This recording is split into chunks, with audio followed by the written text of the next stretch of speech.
Écoutez, on a la chance aujourd'hui de pouvoir discuter avec Madame Evie Schmidt, qui est professeure à la faculté de droit de l'Université de Lausanne, et discuter particulièrement, précisément avec elle, de son cours intitulé International Human Rights Law. Alors, est-ce que vous pouvez, Madame Schmidt, nous décrire un peu ce cours? Oui, merci. Bonjour. Alors, c'est un cours sur la protection internationale des droits humains, donc notamment la protection par la Convention européenne des droits humains, la CEDH, mais aussi les traités des Nations Unies qui protègent les droits humains, comme la protection contre la torture, le droit au logement, le droit à la santé, à l'éducation, etc., etc. Et ce qui est particulier dans ce cours, c'est que les étudiants sont évalués en grande partie par un moot court. Un moot court, c'est un concours de plaidoirie, c'est une simulation, un jeu de rôle d'un procès devant un tribunal sur un cas qui est fictif, mais il n'est pas entièrement fictif. Il a beaucoup d'éléments réels, des affaires qui ont existé, et les étudiants doivent ensuite plaider soit du côté de la partie requérante, de la victime, ou bien ils doivent défendre l'État pour argumenter qu'il n'y avait pas eu une violation des droits humains. D'accord. Alors, en entendant le scénario pédagogique que vous appliquez, qui est assez moderne et innovant, on ose à peine vous demander comment vous avez pu gérer la transition de ce scénario d'une modalité en présentiel à une modalité en ligne. Bon, en partie, j'avais peut-être presque la chance d'une annulation. Donc, le 9 mars 2020, nous avons voulu aller à Genève pour observer une séance du Conseil des droits de l'homme de l'ONU à Genève. La séance a été annulée en dernière minute, je crois vendredi matin, et le cours se donne lundi. Donc, je dis aux étudiants, venez à la salle de cours et puis on va discuter le virus et les droits humains. Et j'avais un sentiment que c'est peut-être le dernier cours qu'on va avoir sur campus. Donc, j'ai expliqué aux étudiants qu'ils vont devoir travailler à distance en partie, parce qu'il y a déjà eu des étudiants qui ont dû quitter la Suisse. Il y a des étudiants actuellement en Australie, en Île-de-Maurice, en Russie, en Luxembourg. Et je me suis rendu compte qu'on ne va pas pouvoir maintenir le travail en équipe sur campus. Donc, je leur ai expliqué Zoom et d'autres manières d'interagir avec des vidéoconférences pour qu'ils puissent continuer leur travail en équipe.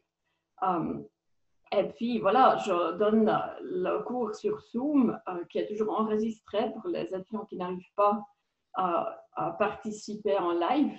Et en général, nous avons pu maintenir plus ou moins le cours comme dans une situation normale avec quand même des grandes différences parce que c'est très dommage de ne pas pouvoir interagir face en face aux étudiants. Voilà.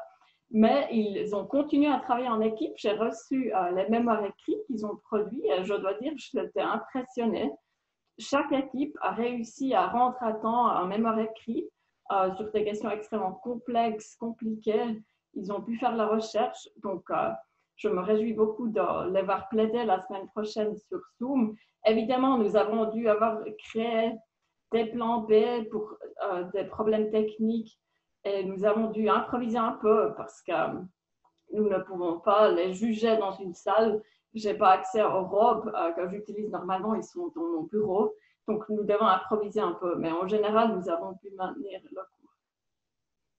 Ok, et donc justement, donc il y avait cette première phase de travail écrit où j'imagine que les étudiants ont dû écrire des plaidoiries. Et donc justement, ces travaux sont rendus et la semaine prochaine, donc il y a ce fameux événement où les équipes vont plaider l'une contre l'autre. Est-ce que vous pouvez nous expliquer un peu comment vous allez organiser ça concrètement? Donc, en fait, le moot court, c'est une expérience qui commence tout au début du cours, en février, avec une première partie introductive qui notamment explique toutes les attentes et les objectifs d'apprentissage. Il y a un manuel pour ce cours, il y a des formulaires, etc. Je divise les étudiants en équipes. Ensuite, il y a eu cette phase écrite pour la production des mémoires. Et nous sommes actuellement dans la phase finale de cet exercice qui concerne la phase orale, les plaidoiries orales.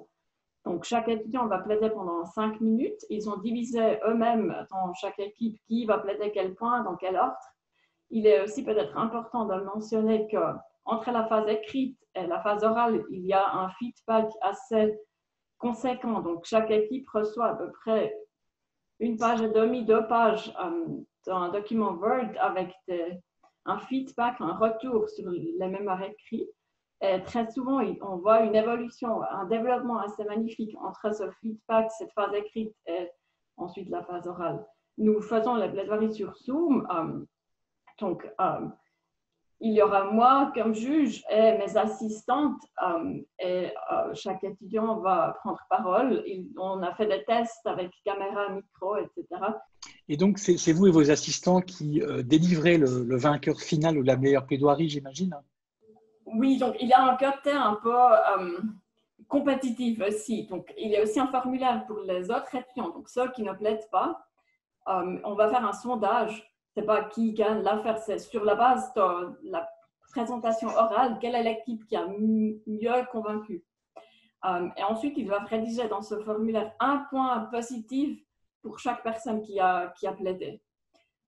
Et nous, moi et mes assistantes, évidemment, nous évaluons aussi, nous donnons une note à la plaidoirie orale, mais ce n'est pas très important de gagner au niveau du droit parce que nous savons parfois il y a des aspects d'un cas qui sont plus faciles pour la partie requérante que pour l'autre partie argumentée. Donc, l'évaluation, c'est sur la base de la qualité du raisonnement, non pas sur la spéculation de qui gagnera cette affaire devant la cour. Après chaque plaidoirie, je donne un retour, 5 minutes sur ma spéculation personnelle de qu'est-ce que je pense la Cour européenne des droits de l'homme à Strasbourg dira sur un tel cas. Mais souvent, je ne connais pas la réponse ultime. Ces cas sont fictifs. Donc, j'ai souvent une opinion, une impression de comment la Cour pourra juger une telle affaire, mais il y a toujours un élément créatif et spéculatif. Donc, je donne un retour sur quelques points, mais on n'a pas un jugement officiel prononcé. C'est bien. Et justement, dans la faculté, dans la faculté vous travaillez, quel est un peu le retour de certains collègues par rapport à cette pratique? Parce qu'en fait, la pratique du moot court, généralement, elle est faite plutôt dans la préparation des concours moot court internationaux. Et là, l'application de cette démarche sur l'ensemble d'un cours, comment elle est reçue par certains de vos collègues? Quelles sont les questions qu'ils vous posent? Donc, je n'ai pas reçu beaucoup de questions de mes collègues. Par contre, j'ai un souci administratif parce qu'à la faculté,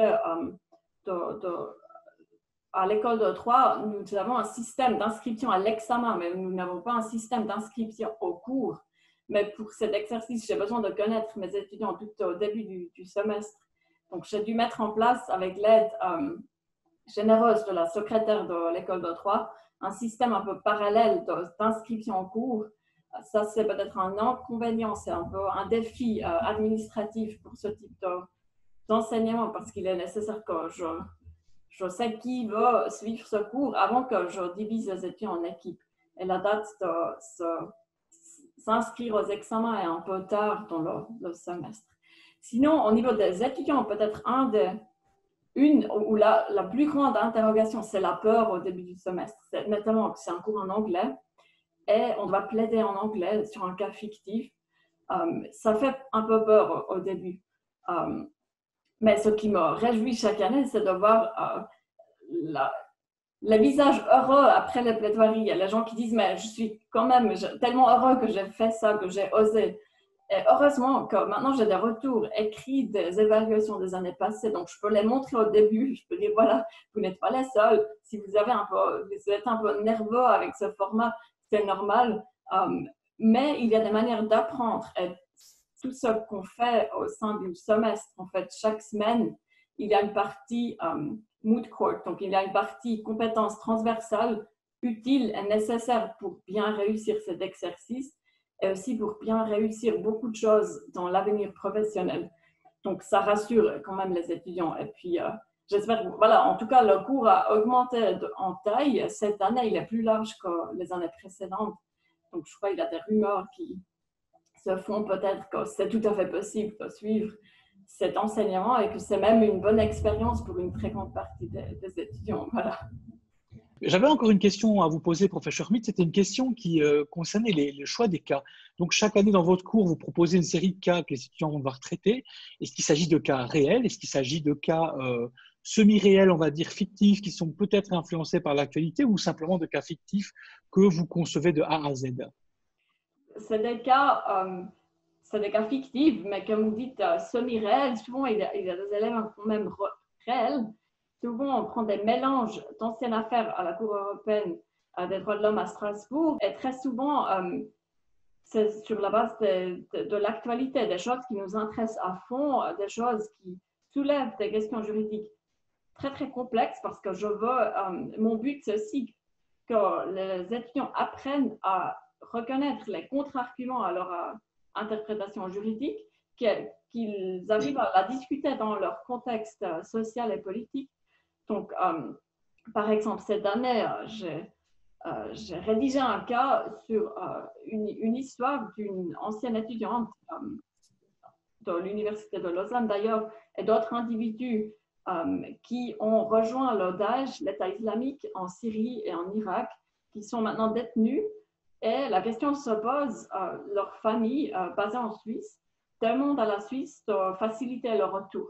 Donc, est-ce que la Suisse est-elle obligée par le droit international public de faciliter un tel retour en Suisse? Un autre cas est sur des questions en lien avec le changement climatique. Quelle est l'étendue de l'obligation positive de l'État de nous protéger contre le changement climatique? Comment le faire dans le respect des droits humains de tout le monde? Donc, des questions qui soulèvent une complexité juridique de l'actualité qui intéresse souvent aussi mes doctorants. Donc, souvent, c'est aussi mes assistants qui m'aident à rédiger des cas sur la base des thèmes qui les intéressent pour leur thèse. Donc, il y a aussi un côté créatif qui nous motive dans cette expérience. Écoutez, un tout grand merci. En tout cas, nous, l'étape suivante, c'est en effet, on se réjouit d'avoir les enregistrements des plaidoiries qui nous permettront de voir un peu les étudiants à l'œuvre. En tout cas, merci beaucoup, professeur Schmidt, pour cette rencontre. Et puis, on se réjouit de faire découvrir aux personnes qui nous regardent ce beau projet pédagogique et puis sa mise en œuvre et ses réactions par rapport aux gens qui le vivent tous les jours. Merci beaucoup. Voilà, merci beaucoup à vous. Au revoir.